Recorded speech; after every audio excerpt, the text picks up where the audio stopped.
Hello everyone, my name is Pharmacist Billy Chuku and you're welcome to my channel Health Issues with Family. So on this channel we'll be discussing health in general, oral health, dental health, sexual health, any issue at all you have about your health you can discuss with me down here in the comment section.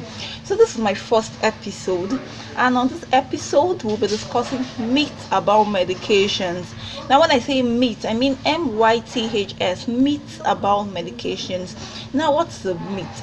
A myth is a widely held but false belief or idea, which means it's something everybody believes to be true, but in actual sense it is not true, it is false. So that's what a myth is. So we'll be discussing myths about medications, what you think your drug does, but in actual fact it doesn't. What you think it's right about your health, but it's not. So we'll be discussing that. So the first thing I'll be discussing is Ampiclox, a cure to all. I choose to call it Ampiclox, a cure to all, because I'm aware that many people use Ampiclox for the wrong reasons. They have any symptom or sign of an infection, and the first thing they go for is Ampiclox. They prefer to go for Bicham Ampiclox. They choose to call it Bicham Ampiclox. Bicham Ampiclox is a brand of Ampiclox made by GSK. So they believe this Bicham Ampiclox does a lot. They believe it's the messiah to all their problems. Now, you have a sign of an STD, probably a rash or a discharge, a penile discharge, or an itch in the penis, and the first thing you think of doing is going to buy Bicham Ampiclox. Once I take 2 capsules of Bicham Ampiclox, I'll be fine. No, it's not right. To start with, Bicham Ampiclox or Ampiclox is not used for all infections. It's an antibiotic, quite alright, but it's not used for all infections. It's majorly used for skin and soft tissue infections and some respiratory tract infections. So it's not used for STDs. It's not even recommended. It's not indicated for sexually transmitted infections or diseases. No, it's not. So even if you're going to use Ampiclox, a capsule or 2 is not enough. They walk into the pharmacy and they tell you, please cut 1 capsule for me or 2 capsules, that's all I need. No, it is very wrong. If you're going to be using Ampiclox for these listed indications, skin and soft tissue infections and some other infections, you're going to be taking Ampiclox 1 every 6 hours for at least 5 days. Not 1 capsule daily, not 2 capsules daily. No, it's wrong. 1 every 6 hours for at least 5 days. So now Ampiclox is not used for STDs.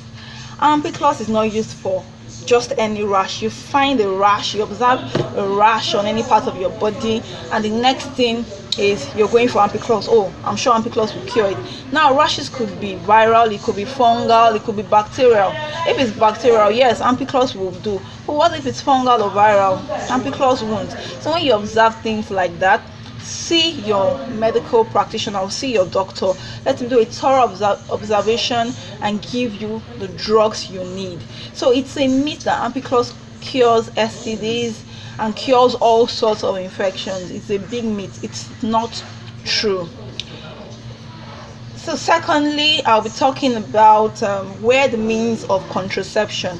Now I'll still be talking about Ampiclox, because some people think Ampiclox helps in preventing pregnancy. It's a big lie. Ampiclox is not a contraceptive. If you need to prevent pregnancies, there are contraceptives you can use. We have the emergency contraceptives, we have the everyday contraceptives. The emergency contraceptives, the likes of, I won't be mentioning any brand on this channel, but we have the levonorgestrel. I won't like to mention any brand. Then we have other form of contraceptives. We have the one they insert in the arm. We have the injectables, and we have the everyday contraceptives. So if you need to prevent pregnancies, it's not Ampiclox. Some people use Ampiclox. I've seen it. People come in here and say they need Ampiclox, and when you collect them and probe further, you see they want to prevent a pregnancy, and you're like, Ampiclox is an antibiotic, not a contraceptive. So it doesn't work as a contraceptive. It does not work to prevent pregnancies. Now, some other weird ways people use to prevent pregnancy is by adding alum, salt in Sprite or some kind of drink. I don't know where you guys got this from, but I can tell you categorically that it doesn't work. Alum, salt in Sprite and 7 Up, you don't even know what these things contain. You don't know what they are doing to your body. You don't know what they are doing to your system in the long run. You don't know if they are damaging your uterus. So why take them? They don't prevent pregnancies, and you don't know what they do. So instead, walk into a pharmacy, see a pharmacist, and ask for a contraceptive that you can use, not alum, salt in Sprite or in 7 Up. It doesn't work. So please be careful of what you take into your system. They could have long-term damages. They could hurt you or harm you in the long run. You might not see it now, but it could be years later. It could be 5 or 10 years later, and you find something is wrong and you can't even place where it came from. So be careful of what you take into your system. Another thing I know ladies do is douching. Now there's something they call douching. They use a douche. They say it's a way of flushing the vagina after sex. So they pump something into the vagina which washes the vagina, and according to them it washes the sperm so that they don't get pregnant. Well, from what I know is that once you have sex, the spermatozoa in the semen, it flows, it swims very fast. So before you even know what is happening, it has gotten to its destination, and it's just one sperm out of millions that is needed to fertilize the egg. So before you even think of going to the toilet and douching, it has gotten to its destination. That's if you're on your ovulation period, and it will do its job and you get pregnant. So it does not prevent pregnancies. It could prevent some other things, but definitely not pregnancy. And aside that, these douches are antibacterial washes, which they are harmful for your vagina. The antibacterial washes, they contain antibacterials, and when you use antibacterials in your vagina, you're doing yourself more harm than good. Now, why do I say that? The vagina has its own normal flora. Now there's something they call the good bacteria. They are supposed to be dead. They don't do any harm. They're just there for protection, and you have them in the vagina. That's the normal flora of the vagina. So by the time you introduce harsh substances like antibacterial douches or antibacterial soaps or washes, what you do is you distort the normal flora of the vagina. Okay, so when you use these antibacterial washes or douches or antibacterial soaps in washing or cleaning your vagina, you distort the normal flora of your vagina and predispose yourself to infections. You predispose yourself to fungal infections. You see a lot of ladies coming down with vaginal itching, creamy vaginal discharge, and the likes. One major cause of this thing is when you frequently wash your vagina with antibacterial washes. What we advocate as pharmacists is that you ladies, you wash with just water. Wash your vagina with just water. Don't use soap in washing. That way you maintain the normal flora of your vagina. You keep those good bacteria in check, keep them in place. But the moment you introduce Dettol soap, all sort of soaps to your vagina, you distort them, you kill them, distort them, and then this predisposes you to fungal infections. This predisposes you to irritation and fungal infections. So one thing you should know is antibacterial soaps and antibacterial washes are not good for your vagina. They are your vagina's enemy. Yes, they are your vagina's enemy. So you should avoid using antibacterial washes in your vagina.